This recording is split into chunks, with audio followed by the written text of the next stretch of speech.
Most companies don't try to reclaim their data until things are really bad.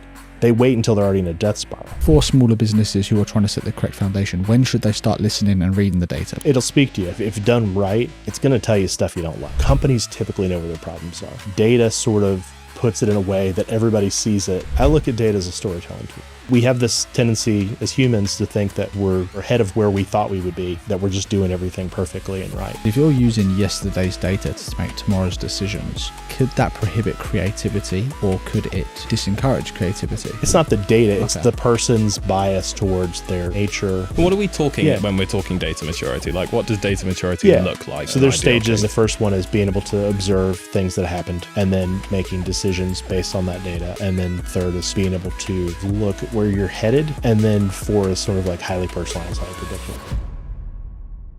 Dewey, welcome. Thank you for coming. Thanks for having me, I guess. Yeah. So just start with a little introduction about yourself. I'm Dewey Robbins. I'm now the third leg of Drool, the Drool data part. Background's sort of weird. My joke that I often tell is that I was a marketer that got tired of paying engineers and data people. And so I was started as an affiliate marketer in the gaming space, became a data engineer and a MarTech nerd, and then started doing analytics and CDP. And now I do this stuff and have worked in-house a bunch of places. Recently left Warner Brothers Games. Was director of customer acquisition at Real Truck for 2.5 years. And then just done a lot of Ronin sort of agency stuff. But yeah. A weird journey. Like I was going to say it just because it will be probably relevant for lots of stuff we talk about. It'd be good to contextualize from your perspective the relationship between analytics and CDP. Like, what is a CDP really, and what is it in relation to like GA4? You know? Yeah. How much time we got? Let's get it now. The simple way that I sort of try to teach this, I used to use and working at WB sort of broke me this. I used to use the Thanos gauntlet as sort of as the explanation, but now it's more of like an orchestra, and the way to think of it is analytics is a part of the orchestra. It's the part that probably people most associate. You know, it's like the string section. It's a really important part. But CDP is sort of the larger part of the ecosystem. So it's the governance part. It's what do you do with the data when you warehouse it? It's building segmentation and personas. It's identity resolution, and all of that together. So, but the simple way to do it is CDP is applied analytics. I've got these events, but I don't really know what to do with them. And I think for a long time, Google built a great analytics platform, that was built for the old world, but you really didn't know what was actionable unless you had some expertise. And then a lot of folks got used to it because it's somewhat stringent. You had this you used to have to map the dimensions and the metrics. And it was all manual. Yeah, you'd be like custom attribute 4. Well, what was that? You had to list somewhere. And then people were sort of left to their own devices with GA4 where it's the wild, wild west. Everything's really loose. And you sort of now have to learn about measurement plans and all the things that I think the industry was hoping people would learn to sort of use, but they had been spoon fed and sort of had this stringent way. So I think that's the main thing is if you simplify it and you start from the basics of analytics is measurement. When I teach my kids, I really break it down into a simple thing. Like I've got some fruit, I've got some bananas. So you've got fruit, you've got bananas below that. How many bananas do I have? Well, I've got 5. Okay. So if you eat a banana, it's like an event, ate a banana, went to the store, bought a new banana. It's not that dissimilar than, add to cart. What product category, what's the product? How much was it? And if you can simplify it that way, the same way you would to a child, you realize you have so much foundational stuff. If most businesses just did that part, they took their core business and just measured the things that they knew were important. And they put that into, it doesn't matter if it's for marketing, product analytics, just what do we do? How do you break it down into a simple, I'm still shocked today how many people don't understand cardinality, meaning that they'll have a dimension that has a one-to-one relationship. Like they'll have custom SKU numbers, like let's say their product's an on-demand product. and they're feeding their data as a SKU but each SKU is unique because it's a custom order. So they end up in this table, and you end up with this dimension that's sort of With worthless. data that they can't use. Yeah. Whereas if they just did a categorization or some sort of organization, and then they go, well, it's like, how do you even track that? My next question was going to be actually, I think that, in working together, we've already run into enough situations of analytics solutions that have been set up where cardinality hasn't been considered, where consistency, naming conventions have been considered. I suppose just as like hopefully an easy question to start us off, how do you avoid finding yourself in that trap? Like and I know that the answer to this is fairly simple in reality, but go on. No, it's the same as if you were doing anything. So it's all in the planning. What I think happens a lot of times is people invest in analytics platforms, they invest in tools, and they don't really have the data literacy. And I hope we do talk about data literacy at some point, but the organization, most businesses start out and they just sort of go and they find out what's working for them. And you don't really think of data as an afterthought, especially if you're an older business. If you've been around for 50 or 60 years, I often tell people I have a job that did not exist when I graduated high school. I graduated high school in like 96. Like I didn't have I'm a late bloomer for the data for versus the data engineer. Got some youth in you. So, but a lot of businesses are in that same boat where, they were late to getting websites. And so how do you organize your data structure when you've been a thriving, or not, just a business for 40 years, and now someone's come along and gone, well, you've got to take how you do things now and you have to reorganize it for this modern world, this modern data structure. And in terms of is there a particular correct starting point? Is there a specific business size that it's better for? Is it always good to kind of set the foundation for it no matter the scale? Or is there kind of a sweet spot there? Or can the company be too big where it's too much of a large undertaking? What's the ideal kind of entry point? Yeah, that's a good question. I will say, having done rebuild projects with giant orgs, the hardest part of that is that everything's siloed. Small organizations sometimes can benefit because, for better or for worse, everything's in one silo. Yeah. Is it a silo if it's only one? Yeah. Yeah, it's not. It's just a storage unit. So that's sort of the thing is, I think as soon as a business is profitable and they go, well, we've reached our capacity for growth. And I think a lot of this, one of the things that you discover is there are businesses of a certain size where you go to them and go, you're sort of at max capacity. You're sort of at the end of your scale. Let me show you why in the data. And it's not that there aren't going to be opportunities, because there's always opportunities, but how you exist today is pretty much your limit, right? Is pretty much where you're going to be. And so I would say that it's dependent on the business. I think I try to think of things in a real simplistic term from data. And you guys have heard me use this analogy before, but it's like a hot dog stand, right? Your limit of your hot dog stand is how many hot dogs you have that you can store in your cart. How many people walk by of those? How many people want to buy a hot dog? It's like, you've got to find the right price point to sell all your hot dogs so you don't have waste, and kind of find the sweet spot. Do you do on-demand rush pricing for hot dogs? With I guess the entry point, and it's not one answer for all, I guess, but for smaller businesses who are trying to set the correct foundation, when should they start listening and reading the data? Because you need the numbers there, right? Yeah, there's maturity. Yeah, exactly. So again, I know it's not a one box or one answer kind of ticks all, but when should someone really start listening to the data? So it'll speak to you. That's kind of so I've been accused of being too philosophical. Thanks, Tim, wherever you are. There are folks that fear data because maybe it doesn't fit the things they've told. Like small businesses are easy because usually you have less stakeholders, right?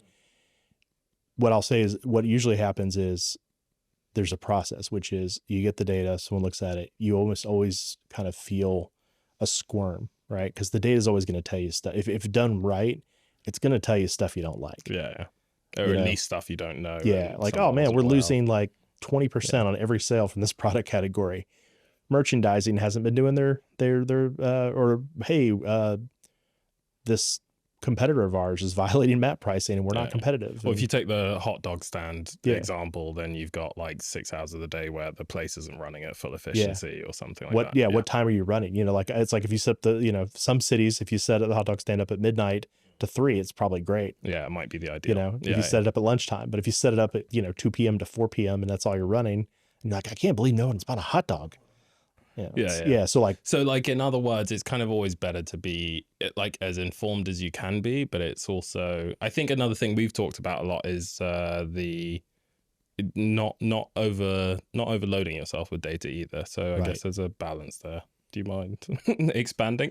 Yeah. I mean, let's just take data out of it, right? Like I think a lot about, and I'd like to talk about poker background here because it's kind of relevant, right? So where I came from, there's not a whole lot of data literacy. Like I don't think I ever met another software engineer growing up. I never met anybody who was like a data person, data scientist. And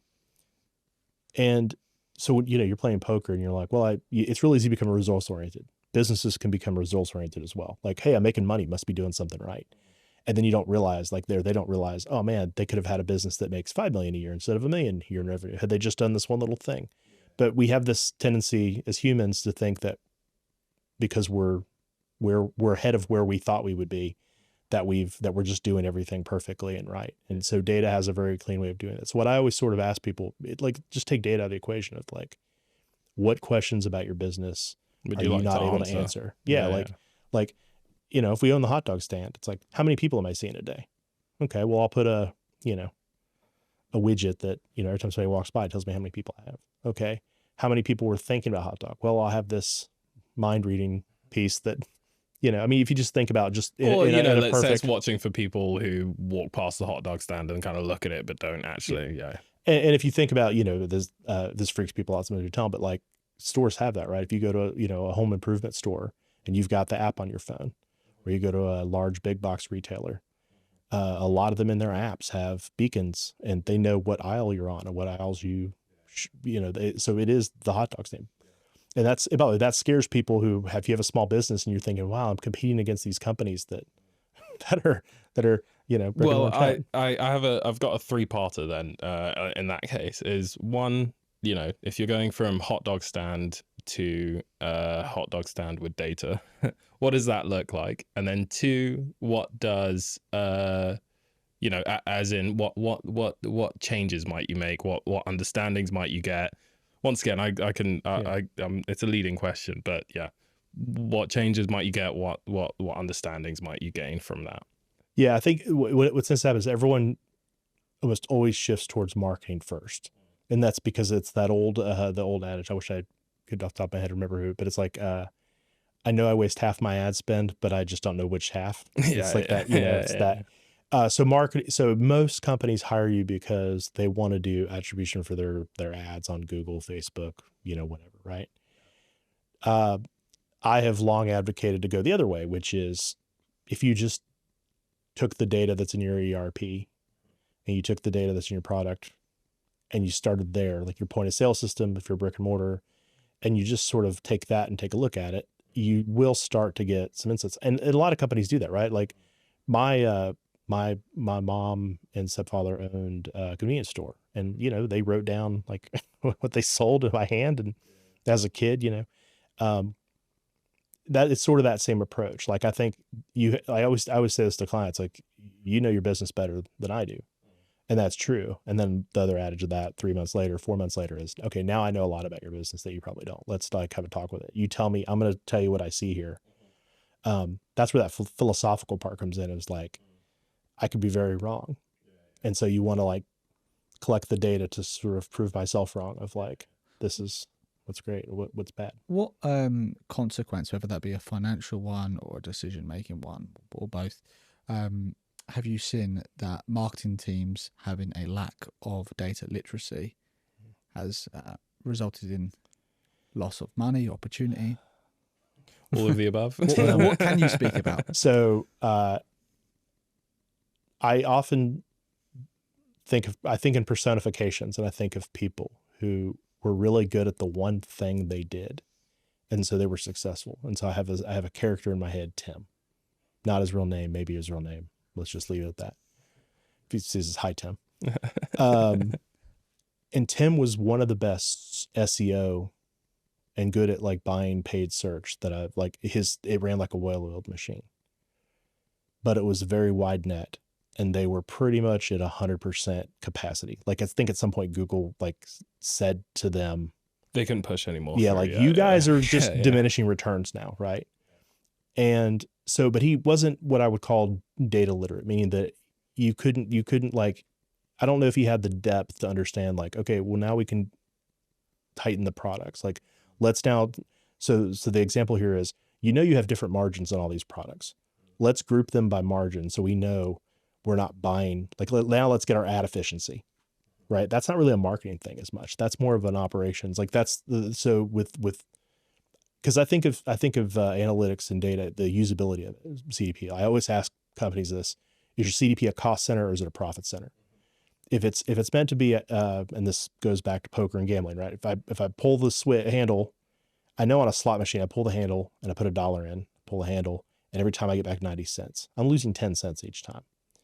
But if it goes the other way and I put $1 in or a pound, I put it in and I get 110 back, we would just sit all day and just pull it, right? Like that's like, that would be our lives. Like, I mean, we could probably pull that machine a lot in an hour, right? And this money glitch. Yeah. And so that's sort of the piece. And so because there are businesses that run analytics and CDP to do that part where they already have a really great marketing funnel in place.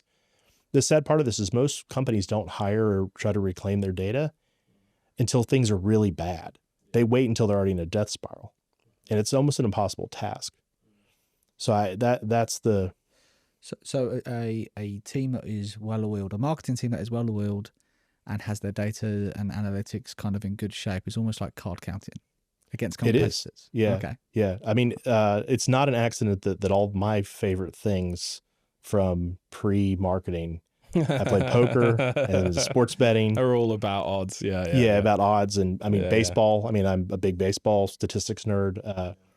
You hear a lot of folks, like when you're like, you go and you say, okay, there's these 9 categories and one of these categories is not making money. And I've had this exact conversation before. And they go, oh, you can't say that. It's like, what do you mean you can't say that? This category, you guys are losing 22% every time that is the boss's pet project. Okay. As long as he's willing to accept that every time he puts $1 in the machine, he's losing 22 cents. If he's okay with that, it's his business. My job is to report the news. But you have to be aware that that's a problem, right? And that's that thing of like people want and what I always find it was a shock to me the first 5 times, and then it was like, oh, okay, this is the thing. Companies typically know where their problems are. Data sort of puts it in a way that everybody sees it, and but there have been many rooms where everybody in the room, everyone's quiet. They sort of go, oh, I don't know about that, and then individually, one by one, for the rest of the day, someone comes over and goes, yeah, we knew. It's so sometimes it's not a data. So that's what I've said. It's like, sometimes it's not because they don't have analytics or not because they don't have data literacy. It's the hard part of not having honesty with their business model and themselves and the market. Is that those issues can slip by. Yeah. And okay, so I think I said earlier, a 3-part question. My first one was like kind of how do you gain something from having data? And then let's say that like realistically the first thing that is actually important for you to get out of having data, having a CDP, having good, solid, reliable analytics is insight and understanding of your business, like understanding the different elements to it, what's working, what isn't working, what you should do more of, what you should do less of. I think that the thing that often comes up in the data conversation is activating it in some way, often through things like personalization and those sorts of things. I suppose, let's say you've got a company that's data literate, like generally speaking has a good foundation. When do those sorts of things start coming into the picture? And really, what's actually valuable to attempt? Like, what are the areas that are valuable to attempt in terms of, is it about personalized marketing? Is it about, giving a better, pre-existing customer experience, et cetera, basically? Yeah, it's that there's the old Henry Ford adage, which is like, if we had asked people what they wanted, they would have said a horse that eats less and run, is faster. part of it is, I think companies that if they knew, they would have just sort of naturally evolved. So I think part of it, what I'd find is beyond the sort of like collecting the data, the activation part, is you start to see where the gaps are. You like, oh, there's this shadow of things. Like, for example, I worked for a brick and mortar business on a project, and they did not know what percentage of their clients were B2B or B2C.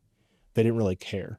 You know, they would just knew they had, you know, whales of customers that did 25,000, you know, a year in something. And so it was like, well, you guys could do a loyalty program and activate it. Or, you know, you've got these companies will have contact centers, and it's like, you've got this website and you call up and you go, I may have placed an order, but I think it's the wrong thing. And they're like, the reps are blind, right? With a CDP, you're already collecting the cart data. You're collecting what they're looking at. A CDP done well does that level of personalization where it's like, you put all your items in the cart and you're browsing it. They call in, the person can literally go, hey, you know, I'm trying to decide between these two products, and you go, what's your cart ID? Here, this is where you find it. It's up in the corner. And because you have a CDP, you have all that data that's flowing from the web, they can pull up the cart and they can see everything the person's looked at. They can know what categories. So at Real Truck, one of the things that I really pushed for was this sort of like, hey, we've got products we make and products we don't make. We know if we sell products we make, they're worth 5 times as much. How do we move people away? And so giving that power to a sales rep in a call center somewhere is I mean, huge.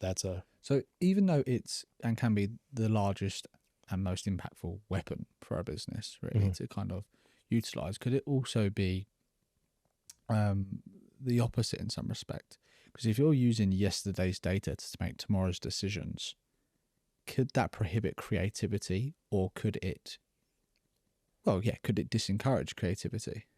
Yeah, I mean, that's also part of the thing is, I remember this was right before I did the full transition to CDP. I was just doing sort of generic MarTech integration.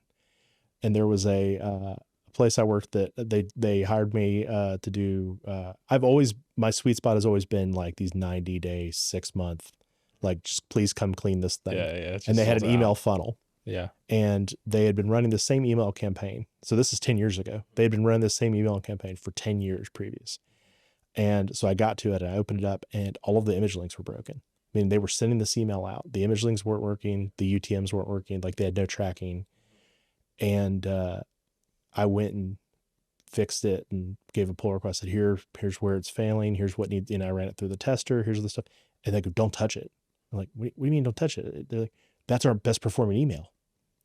And I'm like, you don't understand, the images don't work. Like, I just want to put the images back in and the, like, spam, run it for spam compliance. It's not mobile friendly. Like, I had a whole list of things that I want to change. You can't touch it. That's our, and I was like, so you're just going to send these emails out with bad links? And they're like, yes, because that's fear of just what they knew. That's what they knew. And they're afraid, because if they tell me it's okay to change it, that's going to be their head on the line. And as a consultant, you just go, cool. Can you just put that in the writing in the email so if somebody blames me later? So that's an example where data like prevents kind of intervention, right? Yeah, it's not the data; it's the person's bias towards their. I will tell you, it's hard to get through our human nature, our worst angels. It's hard aversion to change. Yeah. I mean, if you look at most things, people love things that back up their opinion and are fearful or dislike things that are not. And so getting through that, it's like if an umpire does a bad call, against your team, you have a different feeling than when it's for your team. And I see that a lot. Yeah. And I guess like a good way to summarize that then is not so much to use it as a tool against creativity, but more to back up the right decisions and dissuade the wrong decisions, really. Yeah. I look at data as a storytelling tool. It's poker is a game of incomplete information. Chess is a game of complete information, right? You see the whole chessboard. In poker, you have cards you can't see. You have actions you can't see. You don't know people's rationale for doing things. It's a very different game, right? Business is a game of incomplete information. You don't know, like, hey, that's the boss's pet project, or this person's like, they've got 6 month retirement and they don't want to mess their pension up. So they're not going to make any You risks. still need to make a decision in amongst all of that, Yeah, basically. It's yeah. just about like filling in that picture. And something similar that we spoke about before, actually, is sometimes when you get a brief and it's on initial kind of reaction, it can be really boring. You've got all these guidelines, you've got these things that you can't do this, can't do that. You can only do this. It needs to be this. And on paper, a bit like what I know what you're going to say. like life titles. Yeah.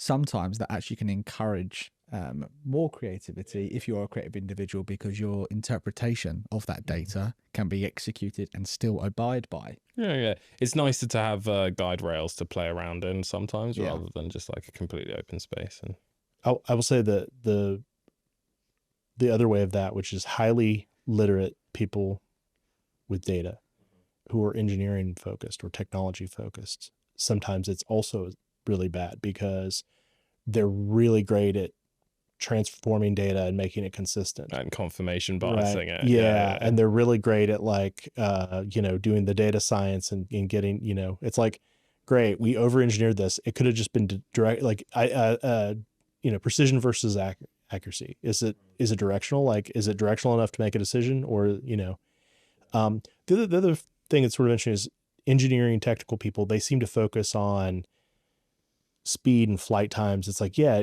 you could run this once a day and it would be just as good as if you ran it every hour or every 5 minutes or real time. And I think part of that is the business of knowing when to, I see that a lot in conversations, early CDP projects where their budget only allows them to do the data processing once a day. And you're missing some opportunities, but but it's like you're probably still gaining 90% from having the clarity in the first place, even if it's not like real time, for example. I use that poker background because like poker and sports betting, their game's of small edges, right? Like a really good sports bettor probably has at best like a 4 or 5% edge. A good poker player, like anybody can sit around and just wait for aces, right? But when you make money playing poker, you're making those like you're playing, 10 jack suited in late position, which is just a very small, if you repeat it, it's a small fraction. Those decisions, that's what even mature organizations have trouble with because they don't realize, well, to get to that small edge, maybe the cost isn't worth it. So that's sort of that conversation of like, I've seen some CDP led teams where data engineering's been leading it and they have these big warehouses and you look in there and there are no event parameters, meaning that like they're collecting add to cart and they're collecting like the dollar amount, but they're collecting it like every currency possible, or they're collecting just like a category, but they're collecting the category in an array and there's no way to like break it down because they're just thinking of it as collecting the event and telemetry, not as. Well, I was going to say, basically, this reminds me of the thing we talk about a lot once again, which is just like, what are the top line business KPIs and then tracking really down from that and not getting too side railed by what you could track, what data might be available from some system, but like really keeping it very squarely aligned to, if you go back to the hot dog stand, like, what's a useful piece of information to us? Maybe what hot dog they get in particular is a useful piece of information to us because then we can, promote that hot dog more. So like specifically tracking towards that goal rather than just a bunch of stuff being thrown into a data warehouse. Absolutely. Because when you start out, I used to have this joke about eCommerce, which is someone would come to me and go, yesterday Google Analytics said we made, $45,000. But we didn't get that many orders. And you would go, well, how much money did your credit card processing give you? And they're like, they give you an amount. It's like, you don't really need Google Analytics. Like at the end of the day, it's like how many orders came in and how much money did the credit card processor give you? And then my sort of final question in that 3-parter was, if you go to the most extreme end of the spectrum, like the all singing, all dancing version of, data working well for a company, we can still take the hot dog stand as an example or any other. What does that look like? If you can paint a picture of that, basically. Yeah. I mean, the foundation of everything is like, how simple can we make this, right? If you want to sell your business, right? How do you do the 5-minute like pitch to the sharks or, compare whoever's buying it? And it's like, yes, last year we sold X amount of hot dogs. Maybe I sold them in one day because there was a fair, but you didn't ask me that, right? Like, what granularity do I need to make my business valuable, to make it grow, to be able to take loans out to grow my business, to be able to get investors, to be able to, figure out how many employees I can hire, what's my budget, what's my scale.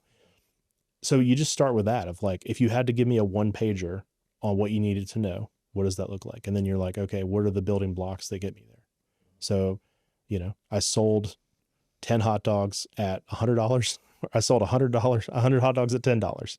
One of those looks better for investors. Like maybe it's the world's best hot dog. Yeah. And you focus on that. And then in terms of, where the full extent of these personalization efforts can go, I mean, I think we've talked about the McDonald's example of, if you've gone to McDonald's a few times with the app installed and then ordered on your app, you're likely to get a more personalized set of offers when you open the app next time, stuff like that. Where does, I suppose, what's the attainable version of that? Like, where does that stuff start to factor in? Or is that like and I'm inviting you to say that that's at the extreme end of data maturity. I mean, McDonald's, just like in advertising, they do it better than anyone else in the world. If you, as a fat American, every time I have the McDonald's app on my phone, and every time I drive by McDonald's, I get a pop-up that's like, hey, I know you just ate here 2 hours ago, fatty, but land of the free though. Land of the free.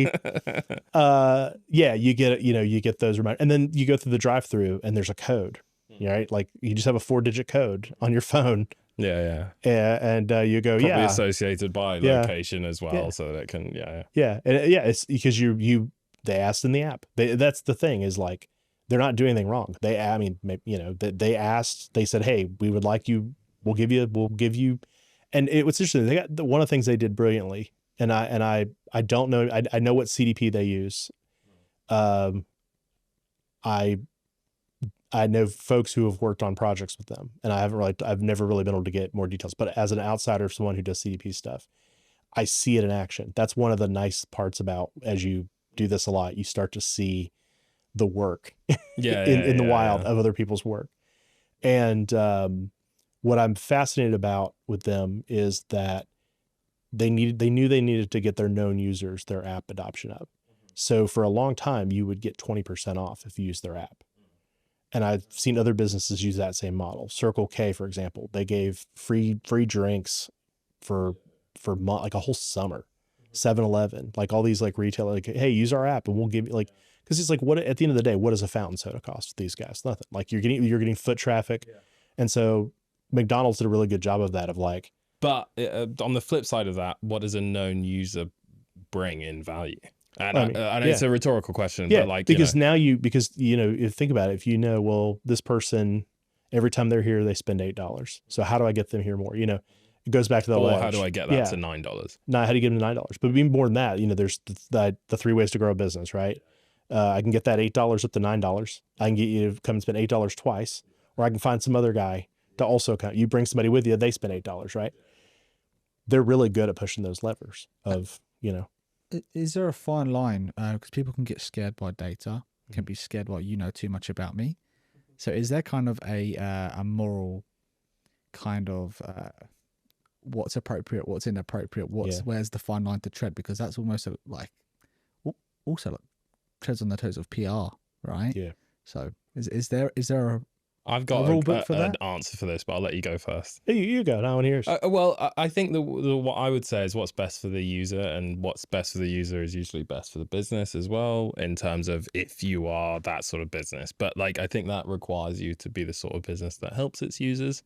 So you might have a slightly more. well, I'll give you a further example. I'm fully up and down for personalization. So when I use social media platforms, I want to see things that are relevant to me. I don't want to see the best dog lead on the market because I don't have a dog, right? So I'm kind of up for that information to kind of be shared. However, if I was watching something on TikTok, or my father-in-law was watching something on TikTok and he was to see something, I was talking about that earlier. Is there are they watching me? Are they listening to me? Right? And even if they're not, or if they are, what's appropriate to show them of what you know about them? Yeah, that's the part is, I will say this. I've had some, especially where I grew up, because I grew up in a rural area where people just, they can't imagine the stuff. It was, 10 years ago, a lot of folks where I lived didn't have websites, like their businesses didn't have websites. It's a little bit easier now, but, so it's just the idea that, in 2016, you're able to do this like really granular level targeting on Facebook, geo level targeting. We'll talk about that in a second. So it's terrifying because they just don't know that it exists. But now, because of cell phones and apps like the real answer to this is Facebook. They don't realize that Facebook is being fed. I'll use Facebook as an example, Instagram as an example. They're being fed from every website on the internet where you, and the best example, the way that I've usually talk about this is you're buying a car and you've visited one dealership and you end up not buying the car. You go to the next dealership and all of a sudden you have dealership ads. And then you're at one dealership for about 2 hours and they start getting insurance ads because people know, like they know, the advertisers know to target people. It's not like they know that you, like you specifically, you're in an aggregate, meaning that they make assumptions based on who you are. They don't really care that it's you, like that it's, they don't care that it's Joe Smith. They care that it's a person that's an aggregate thing. And I think that's the part that's hard, because also you can limit your phone, like there's privacy ways to do it. I've long advocated for data transparency. Facebook, you can actually go and they'll show you everything they have on you. It's, if you've never done that, you can go through it's hard to find. Google as well. Yeah. I've done it with Google before. Yeah. If you have an Android phone and you go and you request 10 years, 15 years of data for Google, it's a massive document. I mean, for what it's worth, should we maybe clarify how this actually works in reality? Because it's more about, as you say, it's more an aggregate. It's about being entered into a segment more so than it is about being specifically targeted in a way. Mm-hmm. And so I guess that's a good thing to talk about, both from, talking about the way personalization works and also from, the perspective that you're talking about in terms of how this stuff is received by the public or like by customers. So, you could go into that probably in a bit more detail. Yeah. So the way to think of it is you have a login. Let's say it's your email address. Let's say it's your phone number. I'll just tell you from memory, like I'll use Facebook as an example, because I mean, this is, everyone can go online and look at the marketing APIs and see what data they'll collect and they match, right? So you've got a business and you sell t-shirts, and they're fun. They're branded t-shirts. So you've got your own customers. Let's say you've got 10,000 customers in the last year. You've got an email address, you've got an IP address, you've got a phone number, you've maybe got some city and state data, you've got a first name and last name. You send that to Facebook. Now, depending on where you live, they're opted in, they're not opted in. If they're not opted in, legally, you can give that list to Facebook and say, build me an audience of people like this, but don't target these specific people. That's where the opt-in part comes in. America has different rules than EU and here in the UK. But for the most part, you can say, hey, target these exact people because I want to sell to them again, right? Facebook has a matching internal. They're basically your first party data and their first party data. Their first party data is your third party data, and your first party is their third party data. And that's sort of where that, and it's like, well, what's the definition of selling it, or what's the definition of partnership and all of that? And then it goes, through the internet. I went to a conference 5 years ago and they talked about how marketing pixels permeated, and they showed this graph. God, I wish I could give this person credit. I don't remember who it was, but they showed where basically you landed on a website and within 5 minutes you were on thousands of third-party aggregates. Now it's become tightened now. Like, I've been browsing the internet here for the last week, and every time I get these pop-ups, and I'm just not used to it because in America, just people, you just get different targeting. Yeah, you just get a real, you barely get it. You really only get it if you're in California for the most part. But that's the part that is that needs to be controlled. And I mean, there's bad actors out there. I know there are. I mean, that's a government. That's a government's, and But for what it's worth as well, another weirdly convenient offshoot on this conversation is first-party data and what CDPs mean for that, and mean for companies being able to at least have a more direct and controlled relationship with their customers' data and their customers.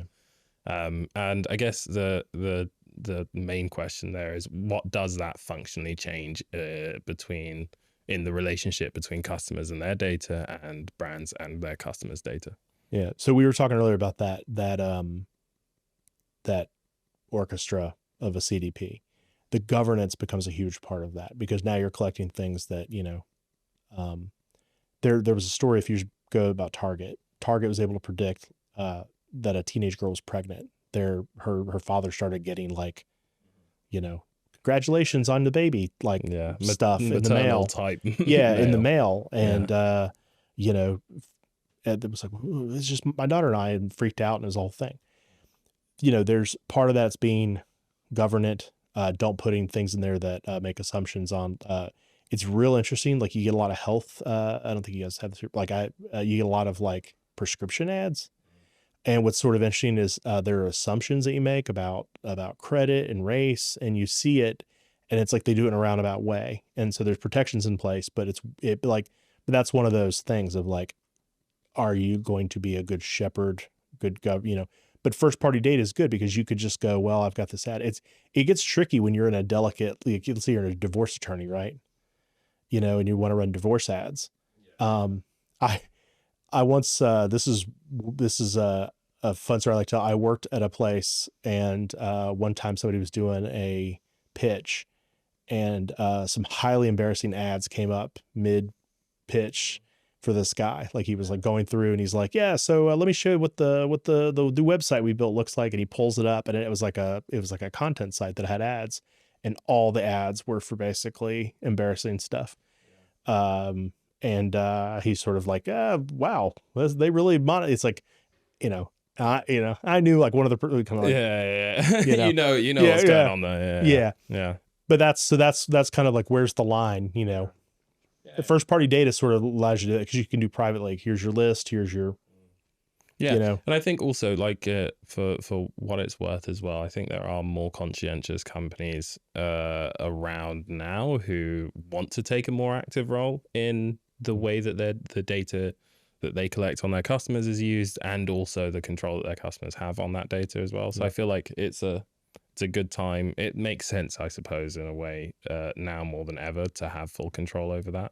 When I stopped being an affiliate marketer, the US government came in and killed poker.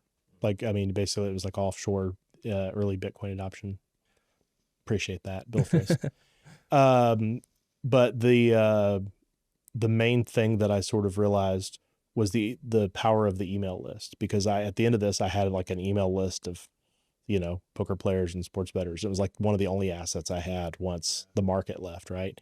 Wasn't as valuable as it probably would have, but it still had some value attached to it. As a teen, when my record store went out of business, I had all this vinyl that I thought was worthless. If I just put it in a warehouse, a climate controlled warehouse for 20 years, it would be worth it. You never know what you have. But I always tell people, like, if someone's willing just to give it to you, right? Like, if like, oh yeah, I'll lend you my email, I'll rent it, an email list, right?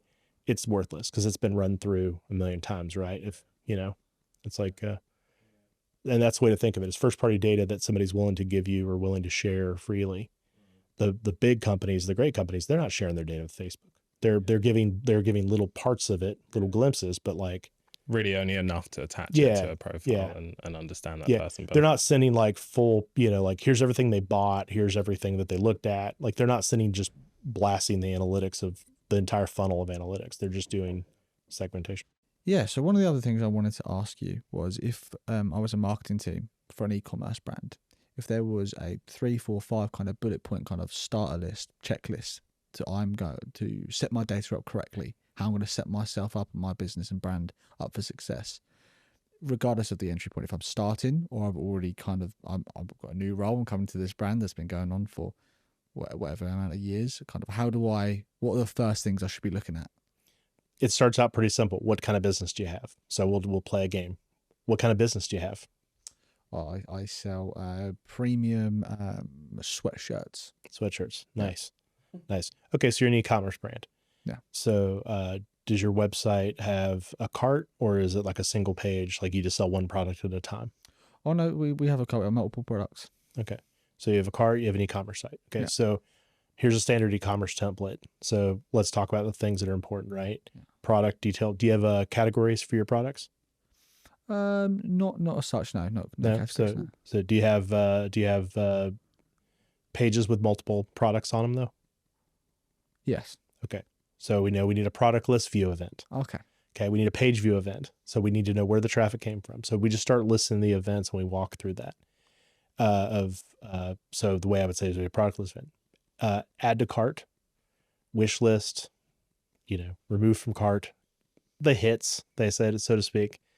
You go through here's what I'll say. If you just Google search engine of your choice, there's going to be a lot of ways to do this. It's not like we're reinventing the wheel here. It's the walking through and thinking about it and where to stop, right? Do you have coupon codes? Do you have gift certificates?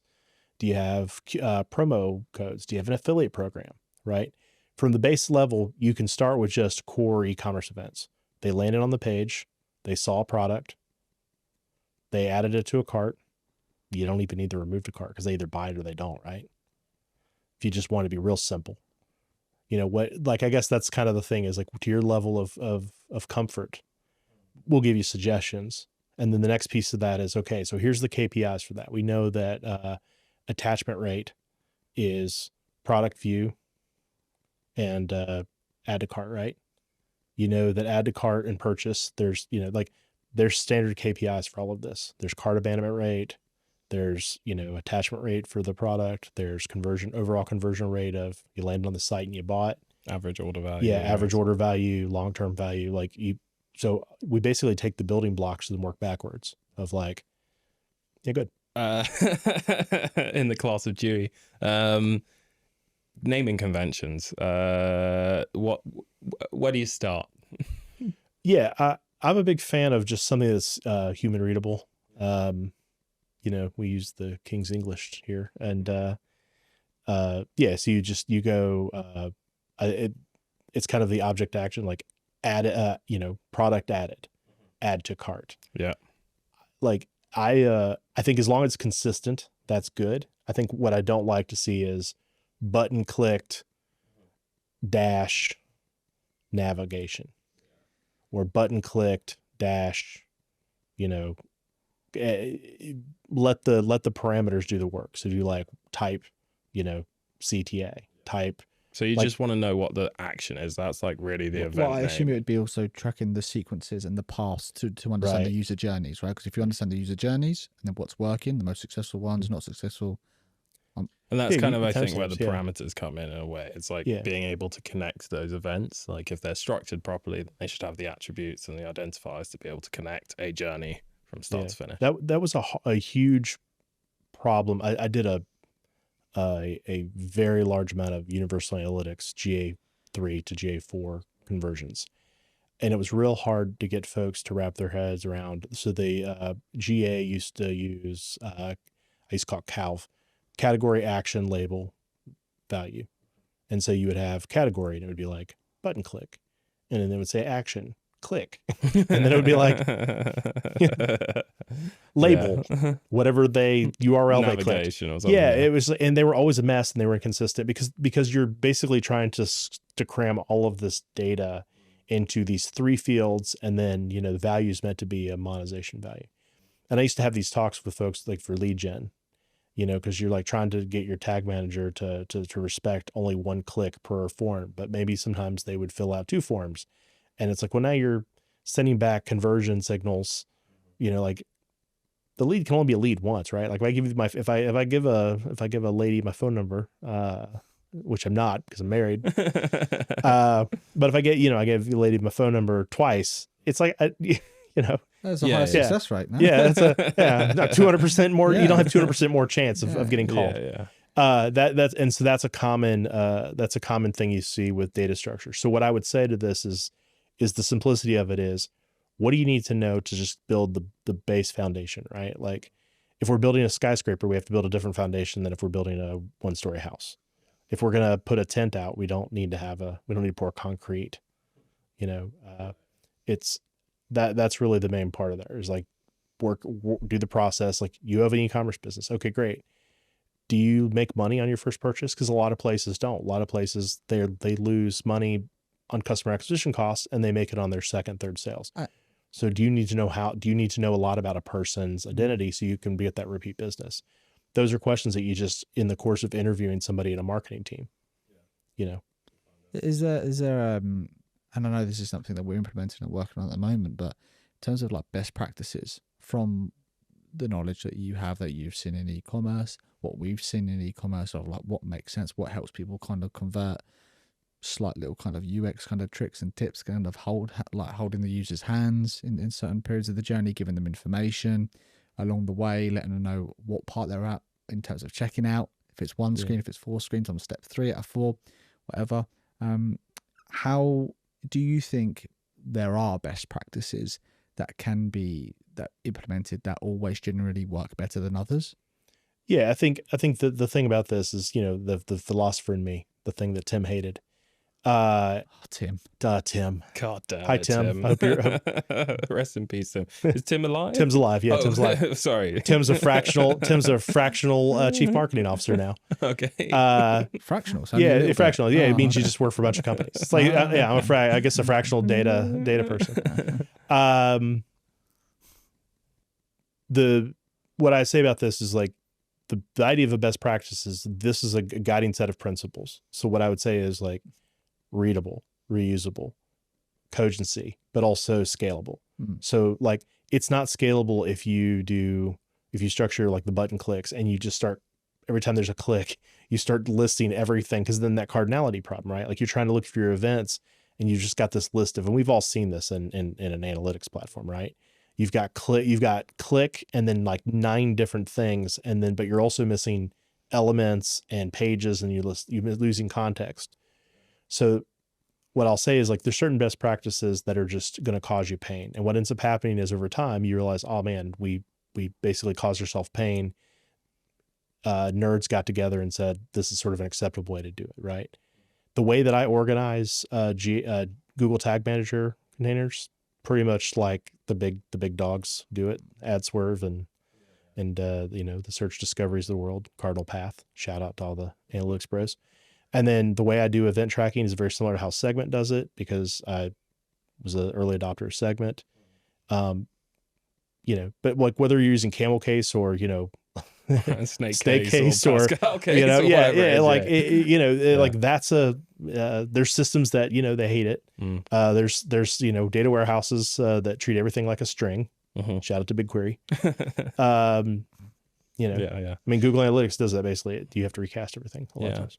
And I suppose like one thing that my mind goes on to then is what are the gotchas, the things that you instinctively know going into a data build that people forget. I'm thinking things like attribution gaps because of tracking limitations on iOS or stuff like that.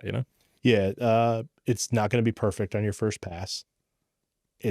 It's going to take a while to get to maturity. I think that's the thing, is people spend a lot of money on CDPs. Let's say you're a And what are we talking when we're talking data maturity? Like, what does data maturity look like? So there's stages. I mean, it depends on who you ask, but I mean, the first one is being able to observe things that happened, behind you, and then kind of like making decisions based on that data. And then third is sort of like being able to kind of look at where you're headed.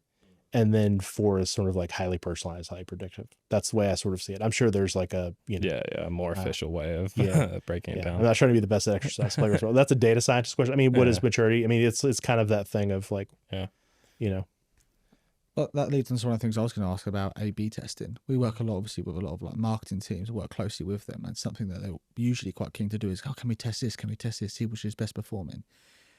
And some will break kind of good kind of best practices and principles and actually perform very well.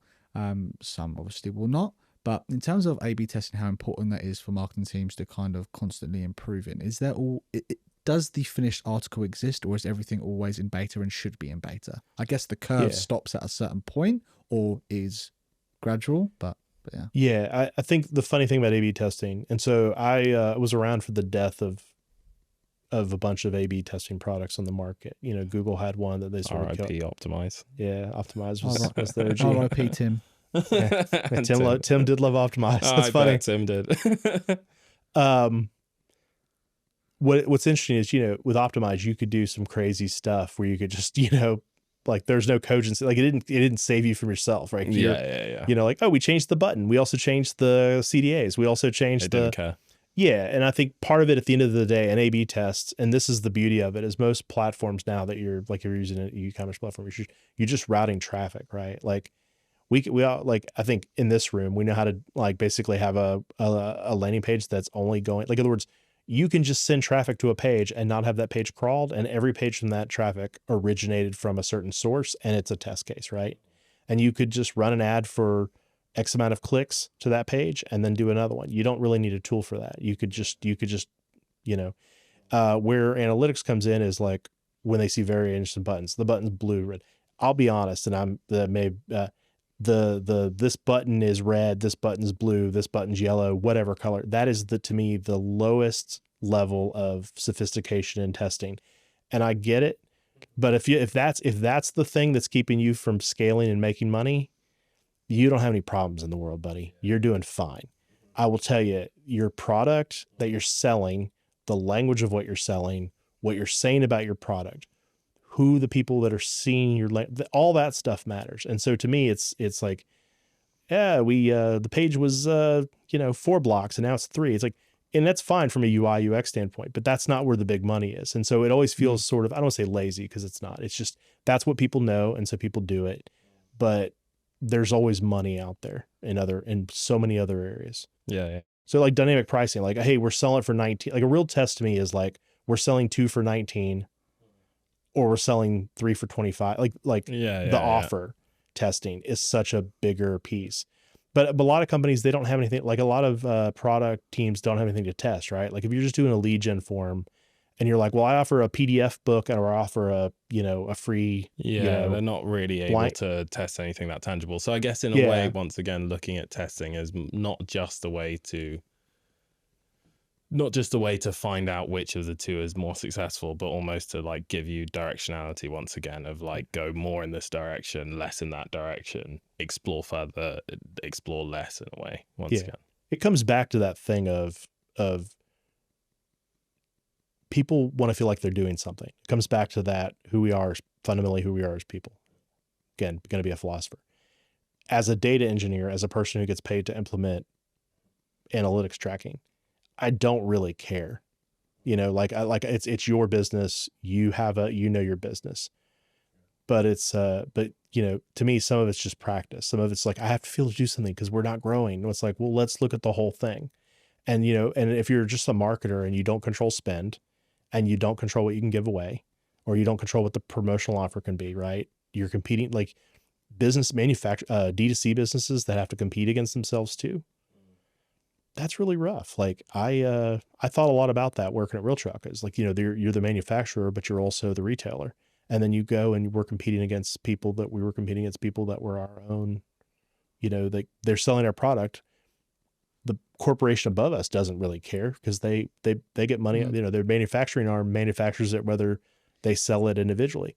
So if you're a marketer and you don't have any control to change pricing, and there's actors out there, you've got you work for in-house, so you have to actually follow MAP. And so the only thing you can come up with is buttons, basically. So A/B testing is important, but it's like, what are we testing? I think right. Is the philosophy. And I think going as you're testing these things, and yes, if you're changing a button, it's the where it's taking you to, the path it's taking you to. For example, like there's a site we worked on recently which had a get in touch button. You get in the touch button, you go to a form, but there's an option to book a call.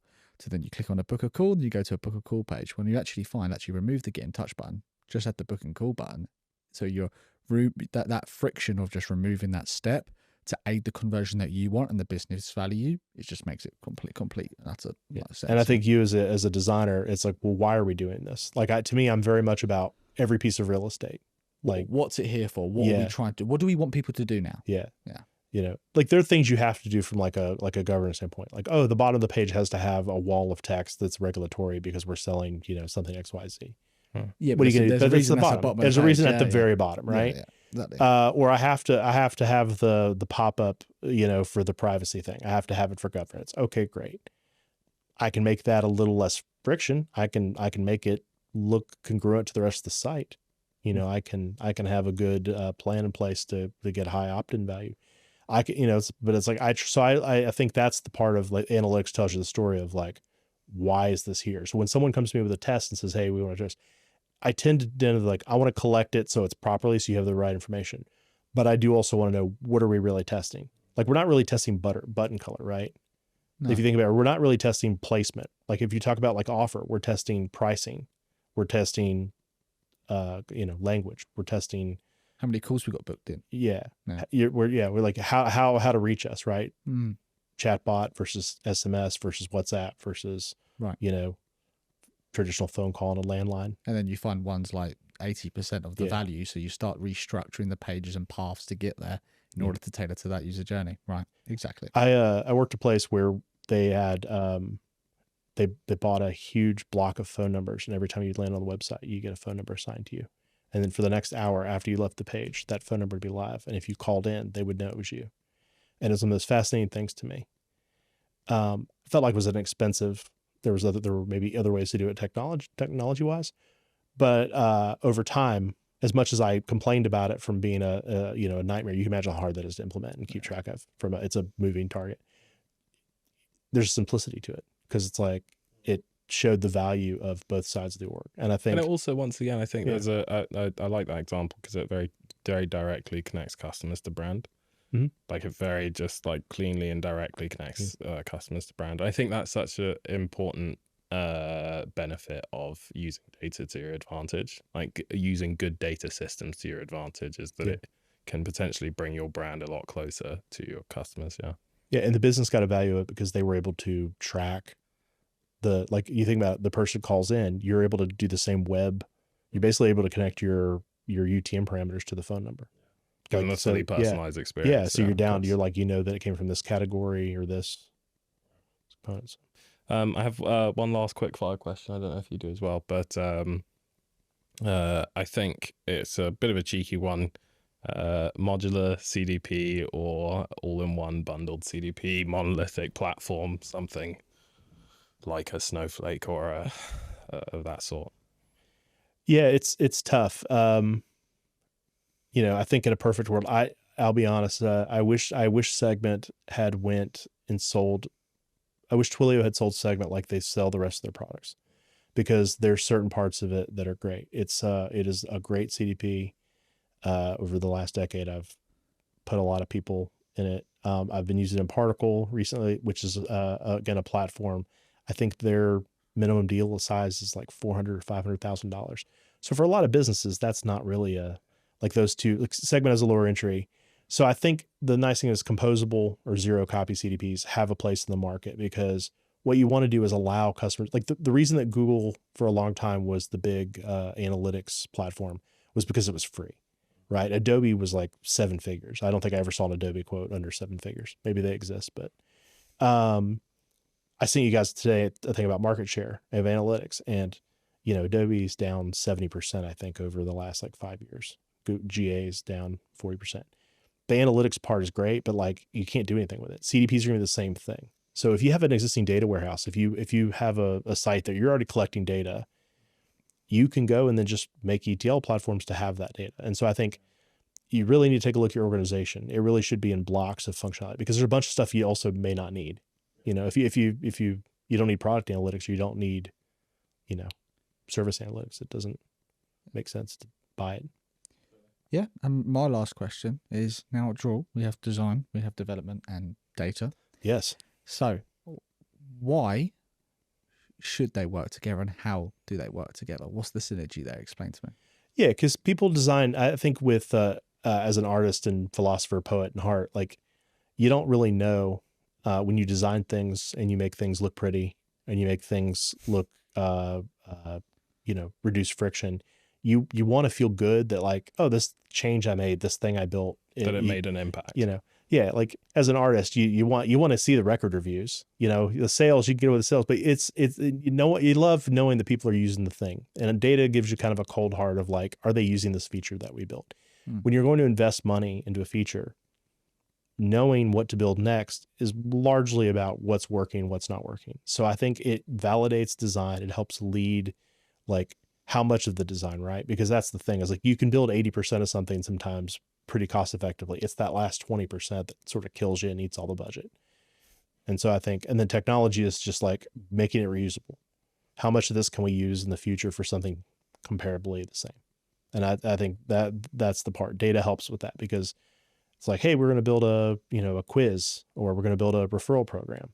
Being able to have that data structure that can carry to other things related, you can use it over again. Data is reusable, just like technology is reusable, just like design. Good design is components that are reusable.